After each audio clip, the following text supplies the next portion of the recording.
Hey, Lindsay, how you doing today? I'm doing well, thank All you. right. Dr. M, and of course, this is my co-partner here, Lindsay, today, and we're just going to talk a little bit about distorted thinking. So, Lindsay, when you hear the word distorted thinking or the words distorted thinking, what comes to mind? The first thing that comes to mind is like what's described as a stronghold.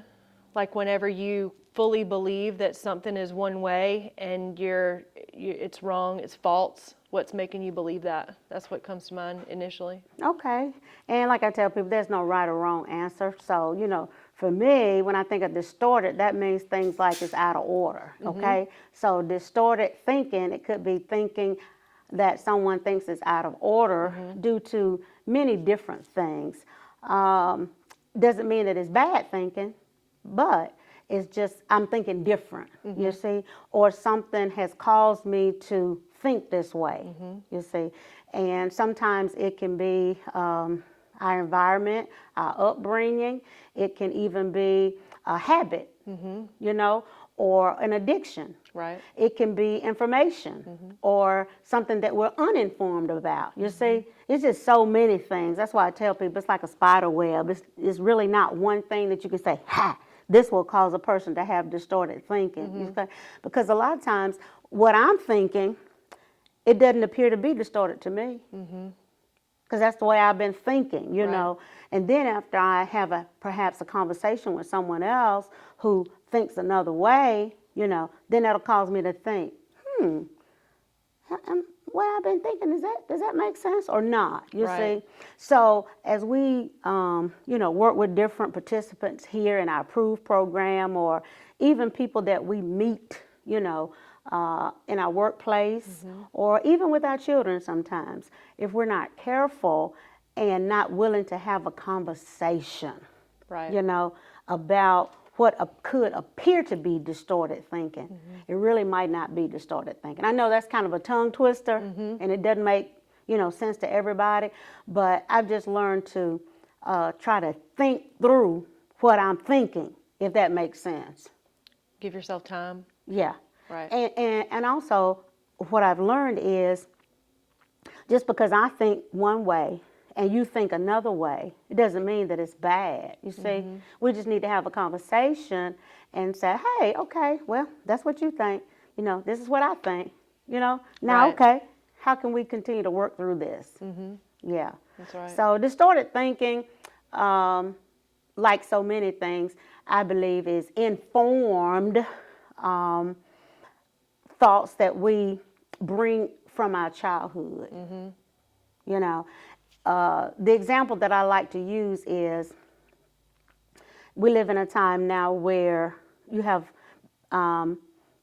gender roles that are not gender specific anymore, if I can say that. Okay. Case in point, just because you're a female, it doesn't mean, or a woman, it doesn't mean that you have to cook all the time. But if you find an old school guy, for lack of a better term, or an old school woman, you see what I'm saying? The roles are kind of defined, okay? Women cook, men cut grass, you see? And so the times in which we live now, that can really be deemed as distorted thinking. Because like, anybody can cook, whoever want to cook. Right. Anybody can cut the grass, Yes. So, yeah. So, I don't know. When you think about some of the things that you thought about, just say at certain junctures in your life, do you feel like some of your thinking could have been deemed distorted? Yes. Yes, and it was because of my childhood. It was because of the environment that I was raised in, and I was under the impression that because we did live in poverty, and that if I worked and made a lot of money, or if I lived in a house that looked really pretty, or my kids were dressed nice and I was dressed nice, that I would be happy. Wow. That was a major one. So it's like, I mean, it took like 10 years to figure it out, and all the hardships, and like, no matter what, you have to work on fixing yourself, You have to work on, no matter what it costs. It could cost you your marriage. It could cost you, having to relocate from where you're from. It could cost you, anything. But, until I realized I have to work on myself, at any cost, being distanced from my children, my son lives with my parents, whatever I have to do to work on myself to where I can be happy in everyday life. Yeah, and I say wow, not wow in a sense that I can't even believe that. I said wow in the sense that you just hit a home run, because in my own opinion, personally and professionally, that's what I believe we see that society promotes right now. You see, not only society, let me just say social media, you know, I'll even say some degree of sports. You see, television, all of that. It's like, okay, if you make a certain amount of money, you know, you can have whatever you want, and that's going to bring you peace. You Right. see, and joy, and it's going to bring you love. You know, Right. and we know that that's distorted thinking, It definitely because is. you know, I've known quite a few people that's got enough money to go anywhere they want to go, buy anything they want to buy, you see, Yes. but they don't have peace. Right. So that was a very good point, very good example of something that can cause us to have distorted thinking. Another thing is a huge portion of our clients, you know, they come in and they've had some type of trauma. They've had some type of substance abuse, you see, some type of violence going on or whatever. And all of those things, they inform our thinking as well. Case in point, just say, and since we're both women, we'll just talk about it from a woman's perspective. I like guys, but I can't think like one. Right. Me either. So if you find yourself in an abusive situation, you see, where it's domestic violence, okay, then you're fortunate enough to get out of that situation. Then you meet this nice guy, okay, and it's like, man, you start thinking, he's too good to be true. Oh, something's gonna really go wrong any minute. You see, that's another way of thinking. I would say distorted thinking, because it's like you're anticipating, you're expecting him to just be like what you're used to. Right.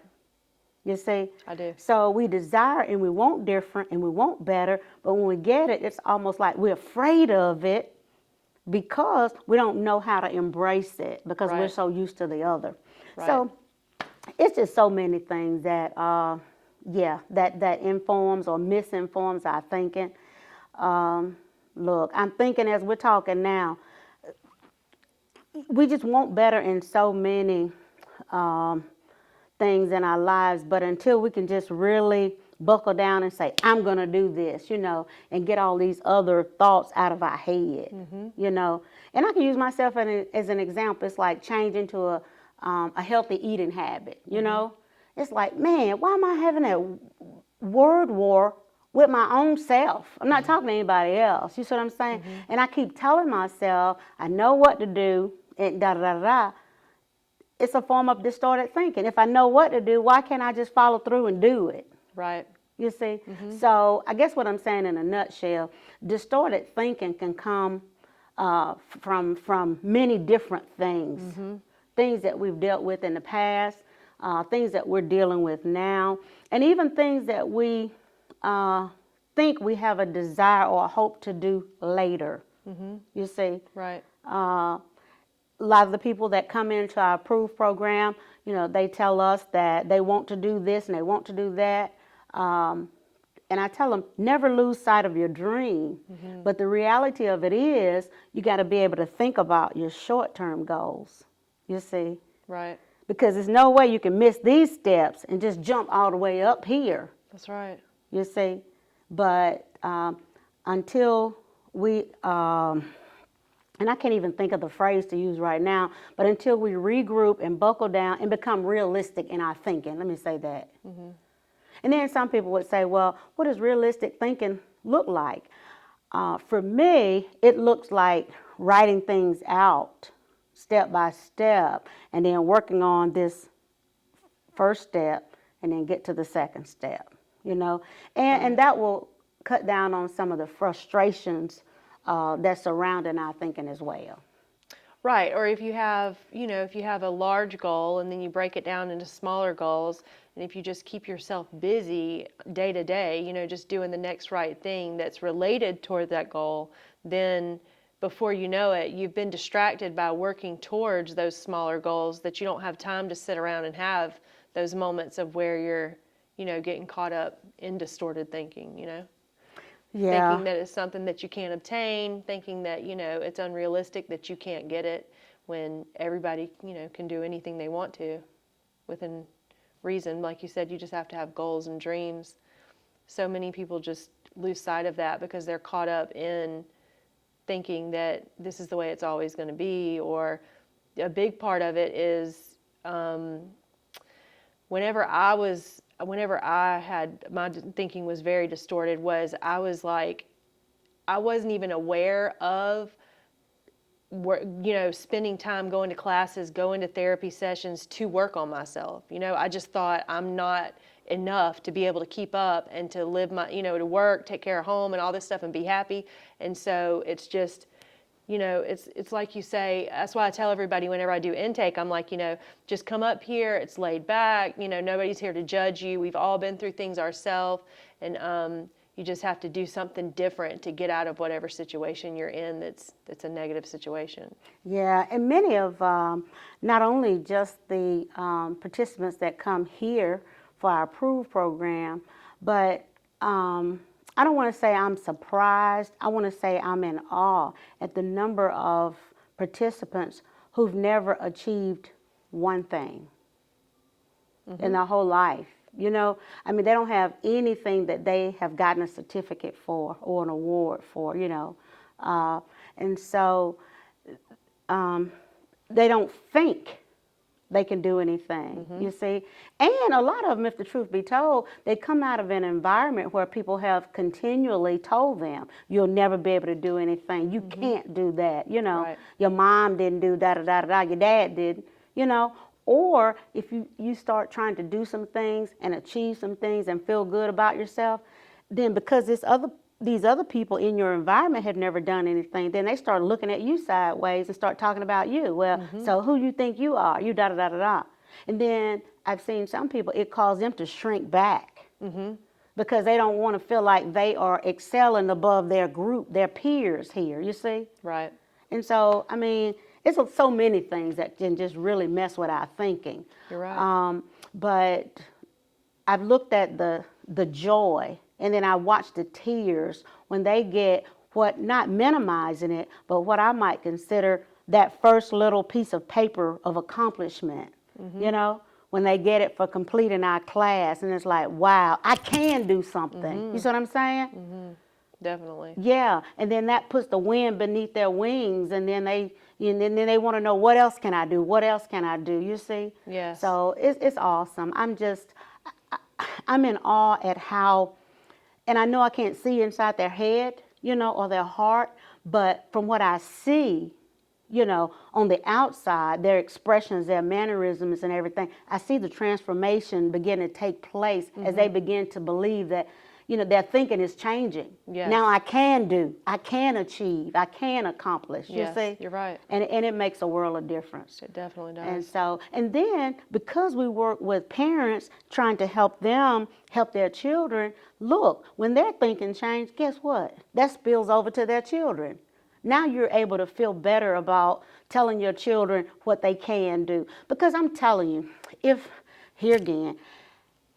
I'm a parent and I'm really feeling some type of way because I really do want to get my high school or really get my GED, and now I've got children in 1st and 2nd grade and I'm trying to help them with their homework and I'm getting on them all the time, let me tell you, in the back of my mind, I'm thinking, okay, man, I'm pushing them and I didn't even do mine. You see what I'm saying? Then you start feeling some type of way.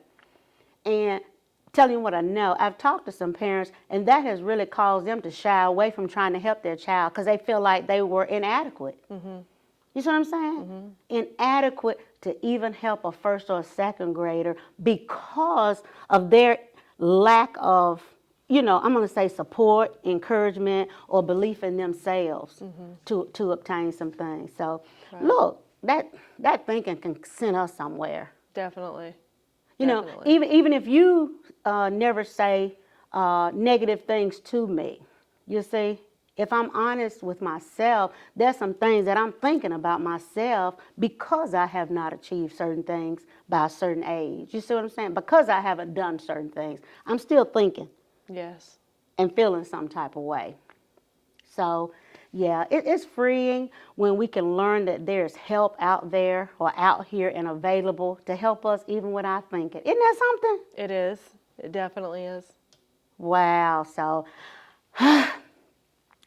I'm just excited about the opportunity to just be able to continue to share with the clients that come in and encourage them and empower them to believe in themselves. That's it right there. Begin to Yes. believe in yourself. And just know if what you're trying and it doesn't work, you see, don't feel like a failure. And we haven't been given that the liberty to not think failure. You see, for me, I've learned that it just means, okay, maybe the timing was off. Maybe I'm not supposed to do this right now, you see. But don't beat myself up because I didn't master this right now. You know, and I tell people I like to use the example of the light bulb. I said, look, if that dude had quit on the 50th try, you know, someone else would have come up with it, but he kept going. That's right. Like on the 99th or 100th try, you know, then bam, now we got a light bulb and his name is in the history book, you know. So, and I had to change that thinking for myself because I grew up with the mindset of whatever I start, if I don't finish it, then I'm a failure. You see, and I don't believe I'm the only one that felt like that or thought like that. You see, but you know, listening to other people who've made it. And we can name drop some of the successful people, you know, whether it's Dr. Maya Angelou, you know, Oprah Winfrey, you know, whole lot of other people. I just use the females, you know. But look at their history and their track record. They didn't succeed right out of the box with everything they did, you see. Right. But guess what? They didn't quit. That's right. That's You very know? important. Yeah, and so I like to use some of those clips when I'm dealing with some of the participants that come in. I said, look at the Tyler Perry story, you know. Dude was sleeping in his car for a long time. Nobody didn't want to hear nothing about those scripts no more, you see. But if he had stopped following his mind, following his dream, you see. But then all these folk never want to come to life. But now the rest is history. So we just hold on to our dreams and our hopes and, you know, I think changing our people, places, and our things too. Because if we hang around folk who have negative thinking. Yes. And or if we hang around folk who can't think, I don't know if this is a good phrase, but who can't think any higher than I'm thinking. You see what I'm saying? Yes. Or look, if I hang around folk that's broker than I am, you know, what's the chance of them helping me? So the same thing with thinking, you know. So we want to put ourselves in a situation where we're comfortable with hanging out with people who sometimes we might feel like make us feel uncomfortable, you see, but they're doing some things that we desire to do, you see, or they already going places and experiencing things that we desire to experience. So that's who I want to hang out with. Yes, ma'am. You know? Amen. Yeah, even I think back when I was a teen, I used to find myself sitting around hanging out with older folk. You see what I'm saying? Like the sage, soaking up stuff. I couldn't learn anything from the girls in my age group. So I hung out, you know, with my teachers. You know, on break, when I got a chance, I was sitting around talking to my teachers or my old aunties in the family or whatever, you know? Yeah. So I guess my thinking has always been kind of, a little bit more advanced for my age. You know, probably thought like an old lady before I came one. Before I became one, yeah. So I don't know. It's just distorted thinking it can send you somewhere. There again, I tell people all the time, I'm not medical, but I've known people that have sit around and just thought themselves into a depression. I do too. You see? I do. it wasn't anything somebody else was saying or somebody else was doing. It's just the things that I was thinking about myself, you know. Right. The, That's why it does so good for them to get involved in a program like this and to come up here and see people that they can relate to, you know, and see it may not be me, it may be you. It may not be you, it may be me, but it may be someone else. But it's so important for them to be involved in the program because like we were talking earlier about the small goals to get you to the bigger goal is like when you think about it on a Tuesday or a Friday, you know, if you just spend the time, you just come up here and we have a discussion about whatever the topic is that day, you talk with other participants, you talk with us, you know, and it's just something positive that you're doing in your day to do something that is one step closer towards your life getting better, you know? and, you know, until we encounter someone else who has similar experiences, I don't know about you, but we find ourselves thinking, I'm the only one that's experiencing this. I'm the only one this has happened to. I'm the only one that's feeling like that. And then when you come into a setting where you got 15 other people in there and you hear their stories, That's huge. be like, wow. That's huge. And so for 5 or 10 years, I've been feeling like I'm the only one that's felt like this. You see what I'm saying? Yes, ma'am. I'm the only one that, look, stayed with a guy for too long when he was abusive, you see? Right. Or vice versa, you know. I'm not biased. We got some abusive women too, you know what I'm saying? I'm the only one that didn't feel like I had anywhere to go, you see what I'm saying? Or a huge one we deal with is the rejection piece, you see? Or to feel the feelings of being unloved and unwanted, you see? For whatever reason. Right. You know, so that messes with you mentally for a while, you know, and every situation is different, you know. Some people are what I called able to connect with people and come up out of it sooner than others. And I'm gonna be honest, some people battle that thing their whole lifetime. You see, it's just we just never know. Right. But I'm thankful for this PROVE program, and I know it's not the only one throughout the city, but hands down, I think we have an amazing, you know, opportunity here for all of the participants that come through. And for the ones that come through and really immerse themselves in it, you know, really in it, because we can offer whatever, but if you don't immerse yourself in it to take full advantage of it and allow it to work for you, you know, then it's just another certificate.